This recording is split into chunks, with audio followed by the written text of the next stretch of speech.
अस्सलाम वालेकुम। SM news के साथ मैं हूं मुकद्दर रज़ा। SM न्यूज़ स्टूडियो में खुशामदीद। खबरों का सिलसिला बढ़ाते हुए खबशाम करते हैं बलूचिस्तान चमन से। चमन गवर्नमेंट मॉडल हाई स्कूल चमन में रंगा रंग सालाना स्पोर्ट्स फेस्टिवल इख्तिताम पजीर में कुल 9 गेम्स मुनक़िद हुई। इसी हवाले से मज़ीद तफसीलात बता रहे हैं SM न्यूज़ के ब्यूरो चीफ हबीबुल्लाह बशर दोस्त। जी हबीबुल्लाह, आगाह कीजिएगा इस हवाले से।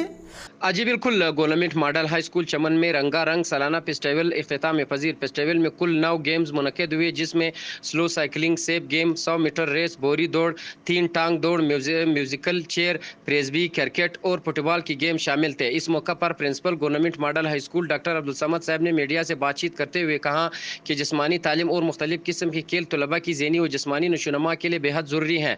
बचपन में फितरी तौर पर बच्चे खेल कूद के शौकीन होते हैं, जिससे उनके अज़ाई जिस्मानी की वर्जिश होती रहती है, जो इनकी बेहतर नशोनमा का पेश खेमा बनती है। खेल जहाँ बच्चों की बेहतर नशोनमा में माउन होती है, वही तलबा की किरदार साजी और नफ्सियाती तरबियत में मदद मिलती है। ज़माना कदीम से यही मुख्तलिफ किस्म की खेल और सेहतमंदाना सरगर्मियाँ स्कूल्स में करवाई जाती रही हैं, ताकि बच्चों को सेहतमंद बनाकर मतलूबा हदाफ का हसूल मुमकिन बनाया जा सके। तहकीक से ये बात वाज़ेह है कि सेहतमंद बच्चे ही तालीम मैदान में अहम किरदार अदा करते हैं, इसलिए स्कूल्स में जिस्मानी तालीम और खेलों पर जोर देने की ज़रूरत है। हमारे यहाँ अक्सर उस्ताज़ा हत्ता के वालिदैन भी ये शिकवा करते नज़र आते हैं कि बच्चा पढ़ाई में तेज़ नहीं है। ऐसे उस्ताज़ा और वालिदैन के लिए एक मिसाल है कि तेज़ होते हैं बच्चे खेल से, जिस तरह गाड़ी की पहिए तेल से। जी हाँ, कोई भी तालिब इल्म चाहे वो किसी भी जुमात में हो, जब तक जिस्मानी तौर पर फिट ना होगा उस वक्त तक वो बेहतर तालीम हासिल नहीं कर सकता। जिस्म को फिट रखने के लिए वर्जिश बेहद ज़रूरी है और जिस्मानी वर्जिश का ताल्लुक बिला वास्ता खेलों से ही होता है। फिटनेस के हवाले से ये कौल मशहूर है कि जिस मुल्क में